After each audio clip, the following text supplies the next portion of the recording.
Welcome to all of you. Welcome to our members. This, of course, part of our CEO speaker series, and we've got a really exciting and interesting morning for you. Just a couple of notes. Please turn off all your cell phones. Don't put it toward vibrate because it does impact the actual transmission. BlackBerries, all of the wireless devices to avoid any interference this morning. We appreciate that. I'm thrilled to be here with Larry Fink, who, of course, is one of the great entrepreneurs and businessmen, financial titans of our time. There's a good chance you've never heard of BlackRock. Founded in only 1988, in less than 30 years, this American financial firm would grow to become the company that owns the world, managing assets worth $6.3 trillion. These are assets that belong to their clients, mainly the pension funds of ordinary people, teachers, police officers, nurses, and many more. And that's just the beginning. BlackRock has also developed a software platform called Aladdin to perform risk analysis for its clients. It receives sensitive data from banks, insurance companies, and other important institutions. Through Aladdin, BlackRock has insights about the management of financial assets worth another $20 trillion. BlackRock also has shares and voting rights in many of the biggest European companies, in sectors such as energy, oil and gas, transportation, food, and of course, finance. The company holds public debt in the form of bonds and has real estate interests. And still, there's more. Our Rock, you see, wears many hats. Aside from being an investor, it is also an auditor and an advisor. Governments and central banks invite a BlackRock subsidiary called BlackRock Solutions to audit them and to provide advice about the management and rescue of banks. Yet at the same time, BlackRock is often a major shareholder in these same banks. In other words, the company often sits on both sides of the table. BlackRock Solutions gets privileged access to highly sensitive information that could be valuable to BlackRock itself. Does this constitute a conflict of interest? No, says BlackRock, which claims that the company has established Chinese walls between its different subsidiaries. In January 2018, BlackRock's founder and chairman, Larry Fink, sent a letter to all of the CEOs of the companies BlackRock is invested in, asking them to do more than deliver financial performance and make a positive contribution to society. So BlackRock not only owns the world, it also wants to save it? So let me talk about my vision of the world and where I see it. But I'd like to just talk about it's really to be part of this session with all the distinguished guests here today at such a great respected forum. And it couldn't be more important today and relevant today, given how interconnected the world is and how we are so connected globally. As the daily headlines on European debt makes abundantly clear, the economic destinies of people across the globe are inextricably linked. It is no wonder that for all the recent hopeful signs of economic recovery and rebounding markets, there's still a gnawing sense out there that things are just not right. Much of the problem is our inability to look beyond the latest headlines as they change minute by minute with every blog or every website, whether it's about the Greek debt or whether it's about gasoline prices. In today's wired world, people are bombarded with so much information and news. Even if much of the news is good, it's very hard to interpret the good from the bad. It's affecting the business decisions from everyone, from the corner office to the corner drugstore, and having a deeply unsettling effect on the markets with dramatic swings in trading. It's this shortening time horizon, not just for investors, but for politicians and businessmen. This fixation on the short term is also blinding society to powerful forces in reshaping the world. This new world, if you will, is being defined by three far-reaching and closely intertwined trends that are disrupting markets, economies, and many sectors of society. The most sweeping, yet most overlooked, is the great aging. According to the United Nations, the over 60 age group will roughly triple in size to 2 billion people in the next 4 years, growing more than twice the rate of the rest of the population. This worldwide phenomenon is already placing major strains in the entire global system. Living longer should be a blessing, but many older people are now afraid of outliving their savings. In the United States alone, the combined underfunding of Social Security and Medicare over the next 75 years exceeds a shortfall of $40 trillion, according to the program actuaries. All right, I got a couple of things I want to show you. Let's talk about age real quick. Look, age is a factor, not the only factor, but it is a consistent determinant. So I want to take you through two different studies. The first is from the CDC. And look what this shows. 31% of all cases, 45% of all hospitalizations, 53% of all ICU admissions, and 80% of the deaths associated with COVID-19 are older, right, than 65. 80% of the deaths older than 65. By the way, I got a caveat here. This data, and here's what this stuff gets tricky. This data, it's only been compiled with information from February to March. That's not a long time of data collection when it comes to scientific studies. All right, second study.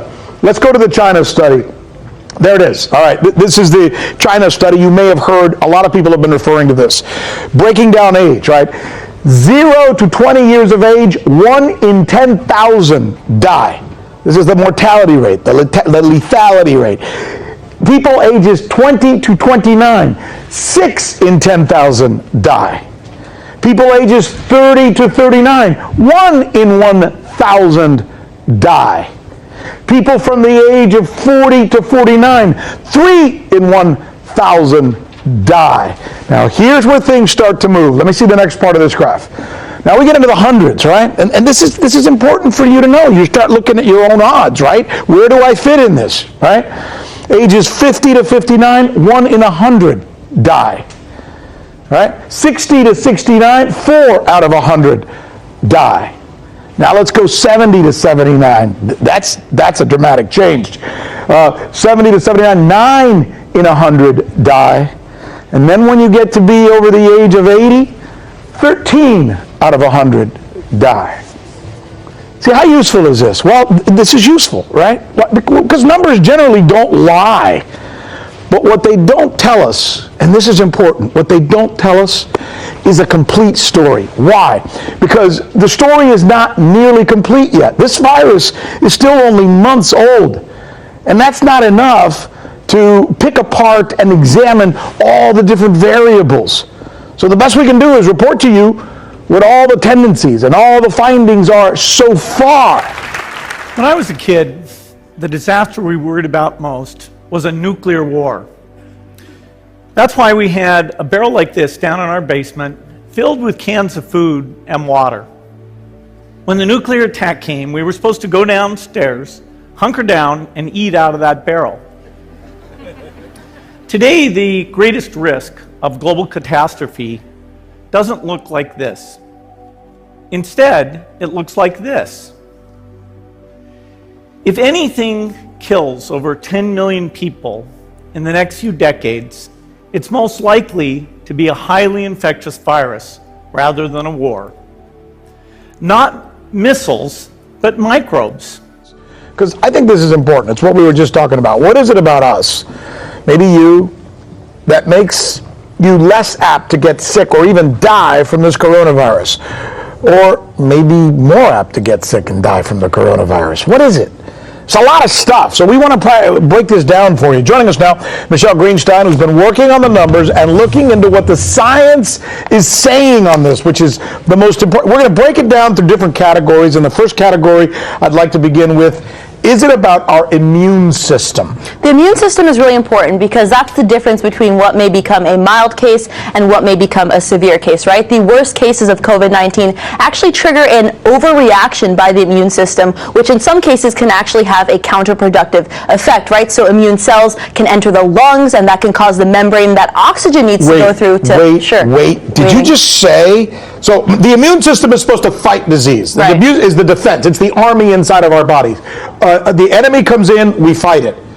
But you just said that sometimes the immune system overreacts? Right, that's right. Sometimes the body's defense can be so strong that it's actually counterproductive. Another example of this is that the reaction can overshoot and start to target your healthy cells that your body needs. That's really something. So, and everybody has a different immune system, That's right. And it can react in different ways. Absolutely. So that's number one. Okay, number two, comorbidities, present health conditions, things we already have, like, I don't know, a heart condition, for example. Right, so these pre-existing medical conditions are very very significant because the virus is, of course, important, but the host, the body that it's in, is important too. The WHO says that people who have medical conditions like asthma, like diabetes, like heart disease, are way more vulnerable to becoming severely ill. And the U.S. hospital data that was actually brought to the CDC showed that 78% of all people in intensive care for COVID-19 already had an underlying condition. So these underlying conditions make you much less apt to survive something like this. Good to know. Whoa, whoa, whoa, stop right there. We're facing a crisis. Listen to what you just said. We're living longer. We're living longer. This should be a positive, not a crisis. Why do you point to that as one of the overall big issues that we face today, longevity? I think we focus way too much on the directions of a market every day. And as I said, people are frightened of that, of what that market behavior will do. And so we're seeing just many people are frozen. No one is asking the question, what is that cost of doing nothing? I don't hear any blog or news station or newspaper that talks about the cost of doing nothing. It is enormous a cost. And if you're a 35 or 40-year-old and still haven't been preparing for your retirement in any way, each year goes by, the deficit or the shortfall that you're going to have is huge. And so we are going to live longer. We've been able, through a lot of sciences, we've turned a lot of deadly diseases into chronic diseases. If you were a couple in fairly good health in your 60s, the statistical probability one of you is going to live to 92 now. And you're going to need an enormous reservoir of savings and to achieve the lifestyle or the standard of living that you're looking for. So I think we need to have a call to arms right now that we need to focus on these costs. And we got to do it at the individual level so it doesn't become a bigger federal burden or state burden. Obviously, it still remains to be a big state burden, but I think it's a responsibility for every state fund, every corporate plan to help educate their workers, and I mean part-time workers and full-time workers, about what it takes to build the necessary nest egg. You're not going to be able to rely totally on Social Security, and so it's going to have to be through these private means. So next time we might not be so lucky. You can have a virus where people feel well enough while they're infectious that they get on a plane or they go to a market. The source of the virus could be a natural epidemic like Ebola, or it could be bioterrorism. And so there are things that would literally make things 1,000 times worse. So far the score is germs 1, people 0. The World Bank estimates that if we have a worldwide flu epidemic, global wealth will go down by over $3 trillion. And we'd have millions and millions of deaths. These investments offer significant benefits beyond just being ready for the epidemic. The primary health care, the R&D, those things would reduce global health equity and make the world more just as well as more safe. So I think this should absolutely be a priority. There's no need to panic. We don't have to hoard cans of spaghetti or go down into the basement. But we need to get going because time is not on our side. Now, we put out a lot of carbon dioxide every year, over 26 billion tons. For each American, it's about 20 tons. For people in poor countries, it's less than 1 ton. It's an average about 5 tons for everyone on the planet. And somehow we have to make changes that will bring that down to 0. It's been constantly going up. It's only various economic changes that have even flattened it at all. So we have to go from rapidly rising to falling and falling all the way to 0. This equation has 4 factors, a little bit of multiplication. So you've got a thing on the left, CO2, that you want to get to 0. And that's going to be based on the number of people, the services each person's using on average, the energy on average for each service, and the CO2 being put out per unit of energy. So let's look at each one of these and see how we can get this down to 0. Probably one of these numbers is going to have to get pretty near to 0.